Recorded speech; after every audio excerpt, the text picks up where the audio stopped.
Hello, this is Jacob again, and it's time for another fanfic reading. This time, I'm doing a reading of Sci-Twi's Letter by Marwile. Enjoy!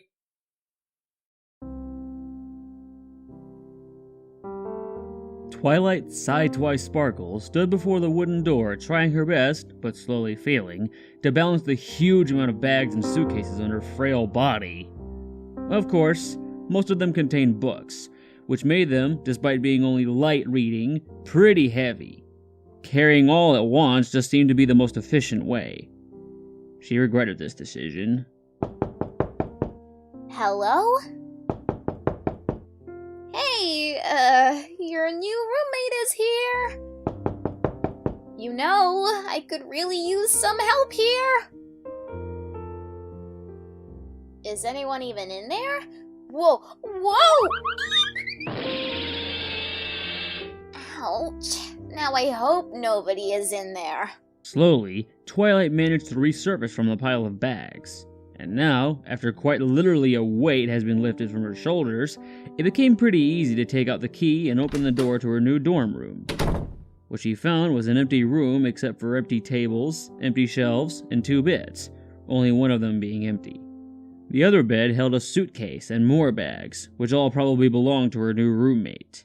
So she really isn't here. Twilight thought, glad that she didn't just ruin her first impression on her still unknown roommate.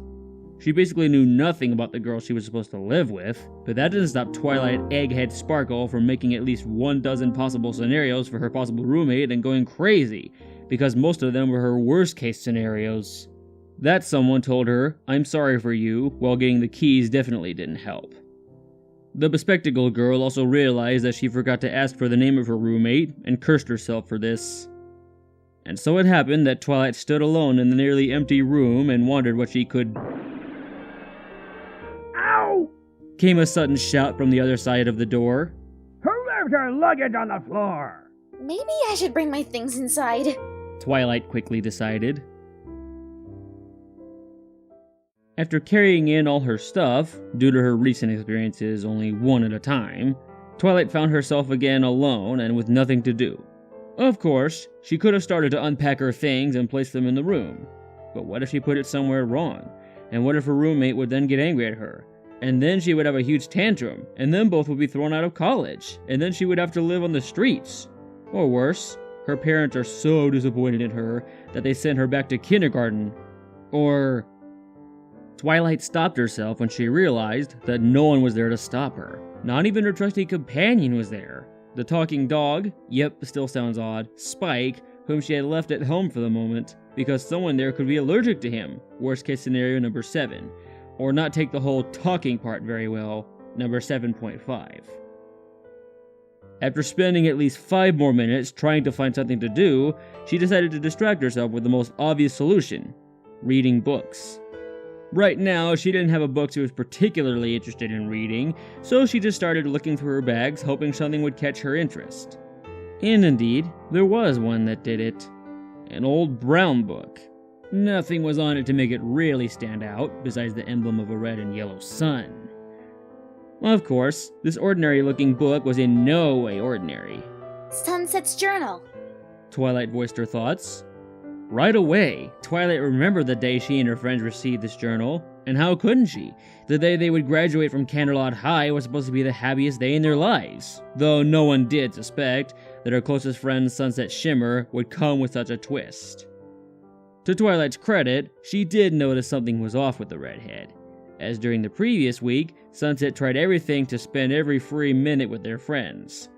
It was almost like in one of those movies in which someone finds out he's going to die soon, and then does everything he ever dreamed of. But she just shrugged it off as Sunset being happy about graduation.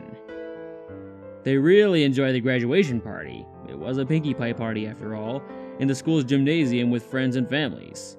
That was until Sunset asked her friends to meet her at the statue in front of the school's entrance.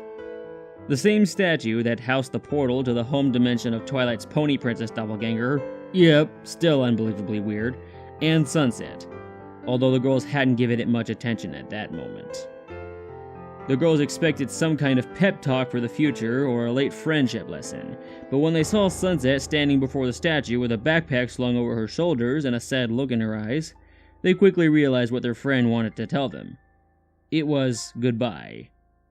Despite knowing it was futile, they still tried their best to convince Sunset to stay, but soon accepted they couldn't change it and went on to saying their goodbyes to their friend. Of course, tears were shed. Many tears. Finally, there was only one thing left to do for Sunset. She handed her friends one last present.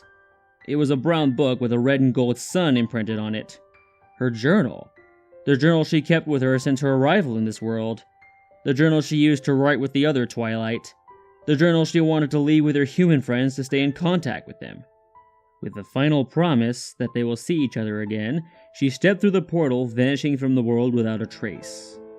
During the following summer, the girls passed the book around, so everyone got the chance to write with Sunset and ask her about the pony world. Every girl got her questions about Equestria answered. Every girl except one Twilight Sparkle, who had actually tried to avoid the book. Not that she had ill feelings towards Sunset.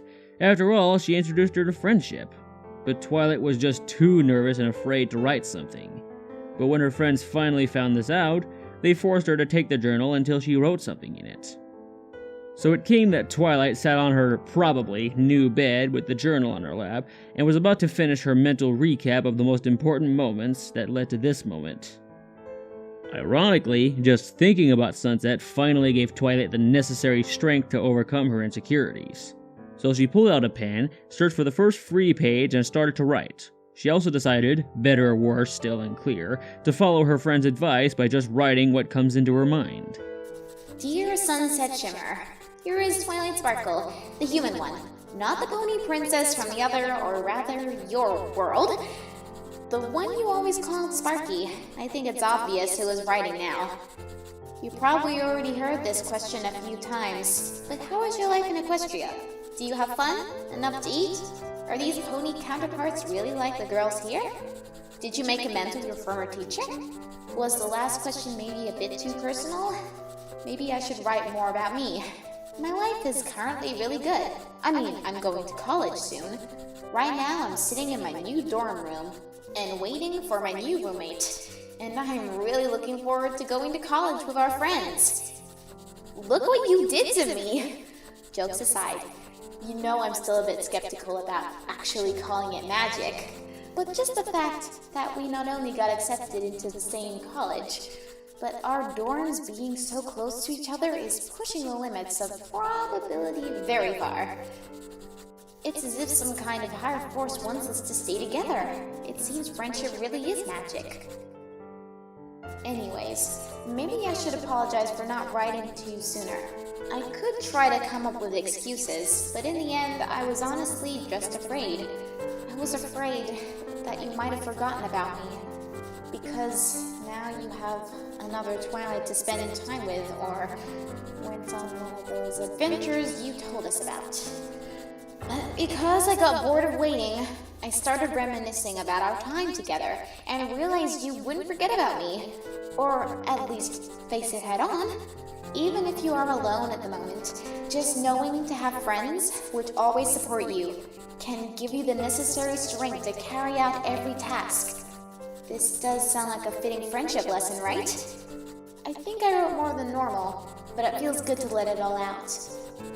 So, it only leaves to wish you to have a nice day, or whatever time you have, and fun at those crazy adventures. And I really hope that you reply soon. Sincerely, your friend from another world, Twilight Sparkle. Twilight finished writing, double-checked for grammar mistakes, and closed the book to magically send the message to her friend.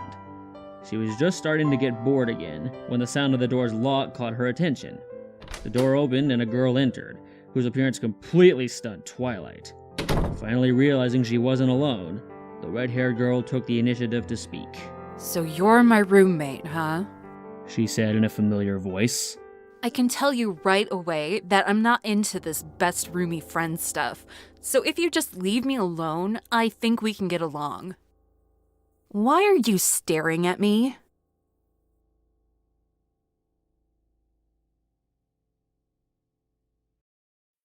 So, that was my reading of Sci-Twi's letter. I hope you enjoyed it.